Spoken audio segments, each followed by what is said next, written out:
Islam at a glance is brought to you by जिंदगी हक है और मौत बर हक। अर्रियान मुस्लिम फ्यूनरल सर्विसेज काबिल एतमाद और शरीयत के ऐन मुताबिक बरसा बरस से हफ्ते के 7 दिन खिदमत में मसरूफ़ अमल। Phone 3472590055।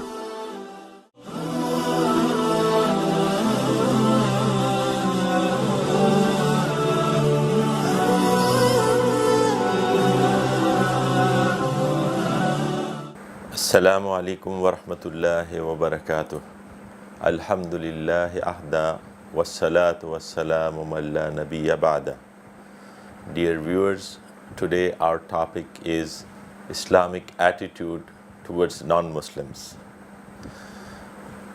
We are living in a very challenging times, the times of deception and disinformation.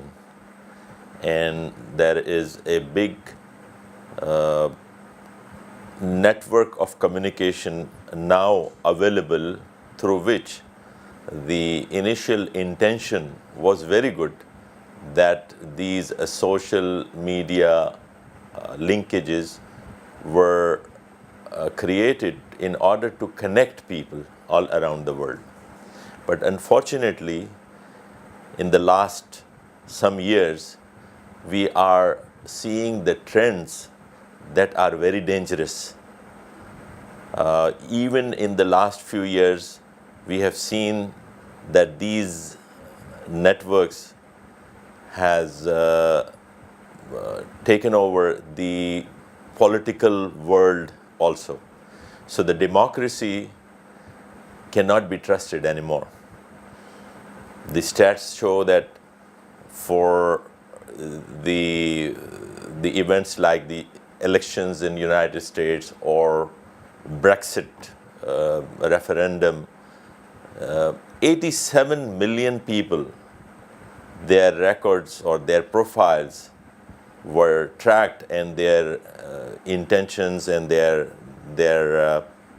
habits were looked at, and then it was found that certain groups are interested in certain kind of news and information, and based on that interest, sometimes false information or according to the liking of one group was spread.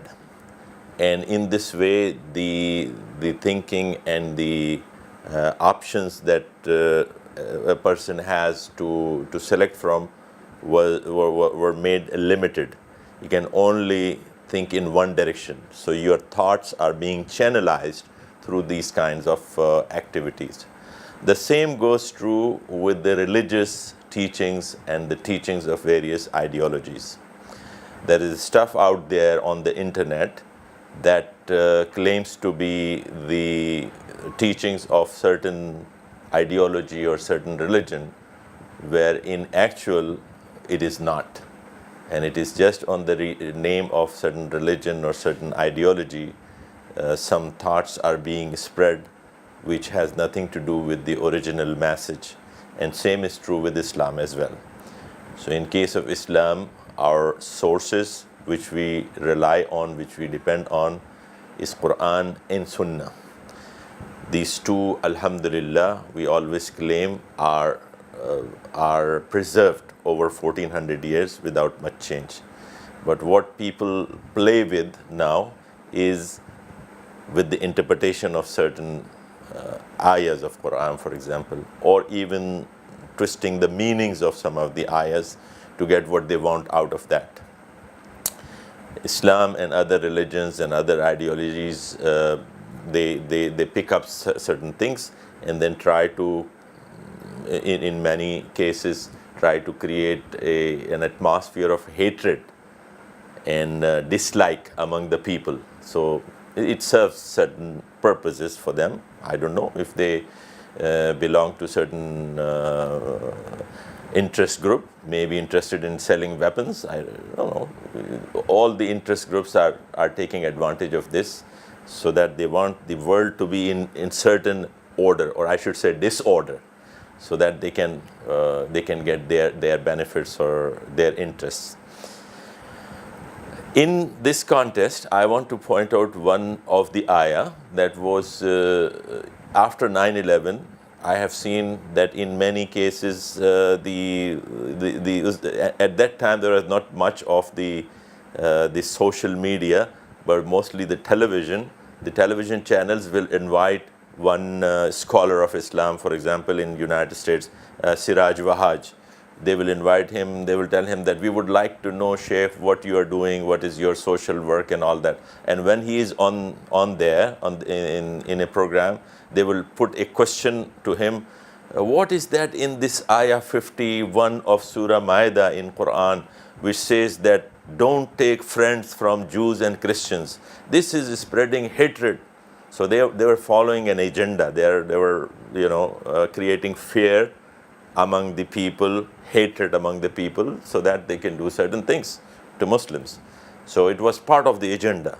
So they would put such questions, and then he's just he has to take that question on, and if he's prepared, and the people like Siraj Wahaj were always prepared.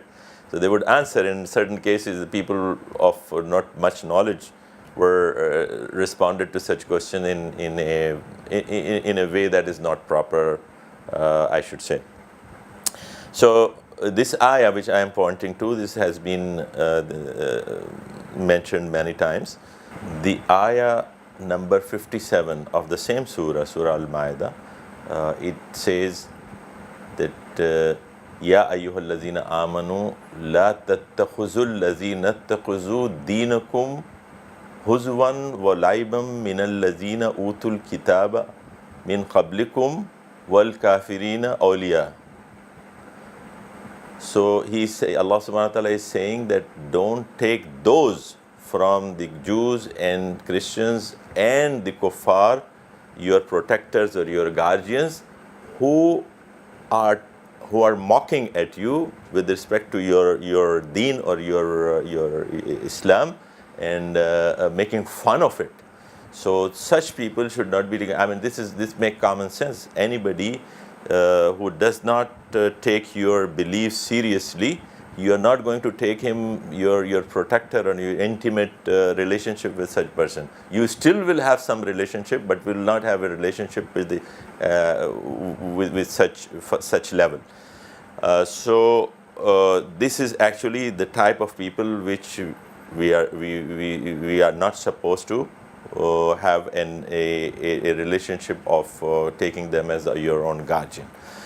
Now, the thing is that the people who are living in such environment where majority of people living around them is non-Muslims, that is the situation where we should understand how we need to handle this situation. In the US, I remember that there's one phrase which is very common among Muslims. Say that you do an attitude of insulation but not isolation. That means Islam does not, it's not in the nature of Islamic teachings that it will tell you to be isolated in a community. You have to be interacting, and I'll tell you why. You have to continue to interact with the people you are living in, regardless whoever. If they are Muslims, non-Muslims, you have to interact. You have to be closer to them. You have to listen to them, and you have to tell them what you believe in. So isolation is not allowed, but insulation in the sense that there are certain things that you should not get from them, and your children should not get from them. For example, a practical example is that if you have some neighbors and you are visiting them and your children are visiting them and they are using alcohol, for example, you will tell your children that we are not supposed to get into these things, and even if you visit them, if they offer you food, you can eat, but if there's something that is restricted, this is haram declared by Islam, you should not do it. So this is kind of insulating yourself from some things that they do, and you cannot isolate yourself or should not isolate yourself. And moreover, if you're living in a community and you find the people which are outside of Islam in need of help, so you go to your humanitarian feeling. And in the times of, for example, some house got burned, and you should be the first to go and help such neighbors or such people in the community, or a storm in case of fire or whatever happened, calamity. You should be ready to be available to support and help your neighbors and your people from the community and locality where you're living in. On top of that, your purpose for life, it involved for a Muslim, it is the purpose of life is dawah. So you should always be communicating. As I said, that you cannot live without communicating, is that you are supposed to tell or to pass on the message of the message that Prophet Muhammad ﷺ brought, and he is no more there. This is now our work to get this message across to the people, to the world. So if we will be isolated, if we are not talking, if there are barriers, then we cannot do this job, which is a fundamental, is necessary for us to do. More so for the people who live in communities where most of the people are non-Muslims. This is an opportunity. This is an opportunity for dawah. So you should engage them. You should, from your character, from your behavior, they should learn and they should appreciate what you are doing, and you should tell them about your beliefs, and you should tell them about your religion, about Prophet Muhammad, and try to get rid of any misconceptions they may have taken. As I said in the beginning, there is a deception and disinformation campaign going on through the social media and TV channels and all that. So you have a double responsibility. One, to dispel those misconceptions about jihad, about the Muslims not being friendly and all that, and also to tell them what you believe in. I remember the times after 9/11 when people used to come in big number to our mosque, and then they wanted to learn, and there were many very sincere people. Sincerely, they wanted to learn about Islam. That was an opportunity, although it was something very sad that happened, but it created an opportunity for people to interact and learn and know about many about the other religion that they had some misunderstanding about. So that is very important, that we continue communicating in our centers, in our masajid, invite the people so they can come see. There is no terrorist activity going on. There is no hatred speeches going on. This is something that we are ready, and we are open to show to anybody, and we would like the people to come and visit us and understand what we are doing. As I said, that there are special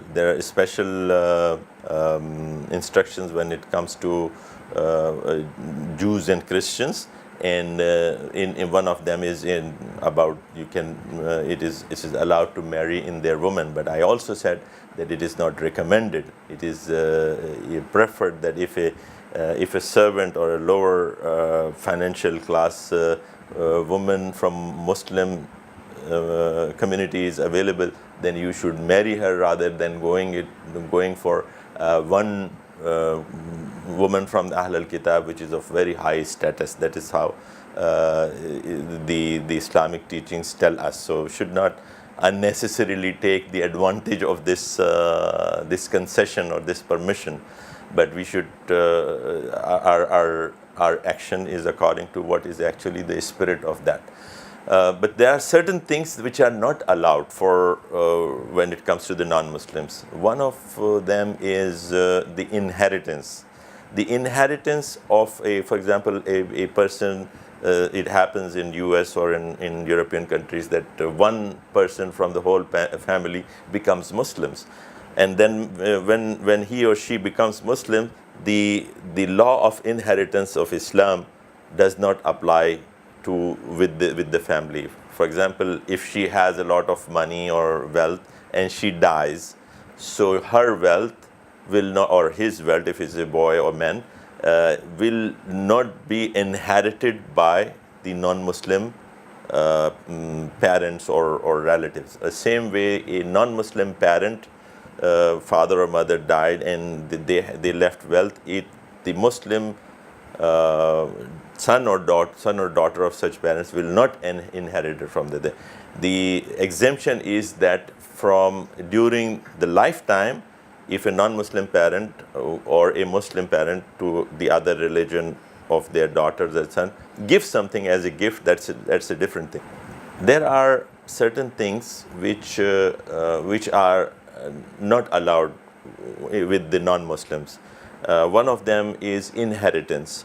Inheritance, in case of inheritance, if the parents are, for example, non-Muslim, and the son or daughter became Muslim, then he or she will not inherit from the wealth of his or her parents. And same way is if the father is or parents are Muslims, from their wealth, the children who are not non-Muslims will not inherit. Inheritance is only among Muslims. But during the lifetime, one can give something as a gift.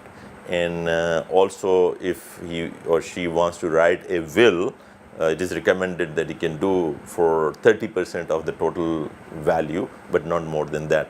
So these are some restrictions when it comes to the interaction or the relations with non-Muslims. But in general, to conclude, the idea of Muslims living in a non-Muslim country, regardless for what reasons they have gone there, they may not have this in their mind when they initially went to Europe or America or any other non-Muslim area.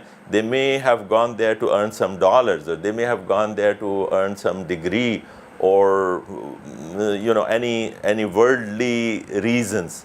But once you are there and you are getting this message, and this become clear to you that this is one of your fundamental duties to convey the message of Allah to the people who have not gotten it for one reason or another, or in some cases they have gotten some wrong message. So this is your duty to clarify that and get this message outreach to the people.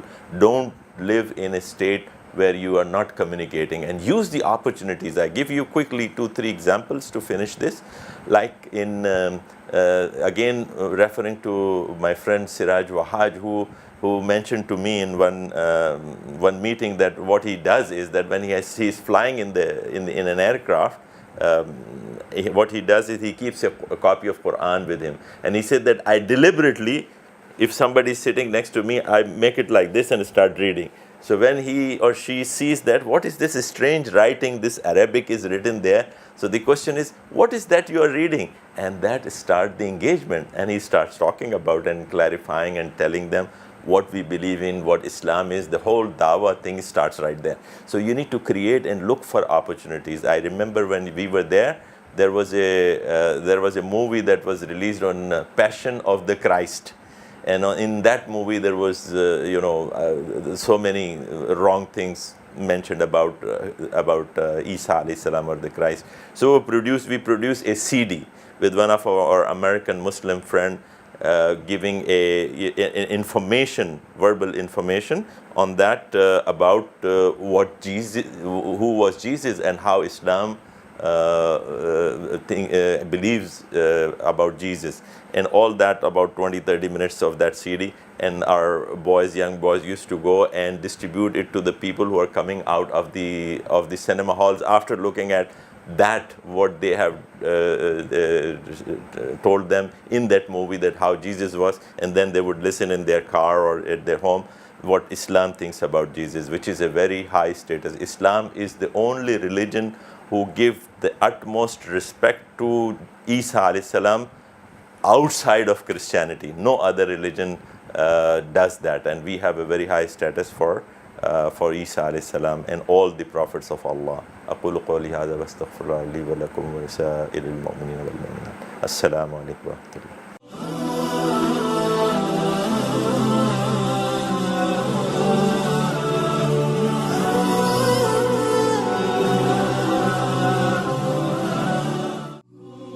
Islam at a glass was brought to you by जिंदगी हक है और मौत बर हक, अर्रियान मुस्लिम funeral services, काबिल एतमाद और शरीयत के ऐन मुताबिक बरसा बरस से हफ्ते के 7 दिन खिदमत में मसरूफ़ अमल। फ़ोन 347-259-0055।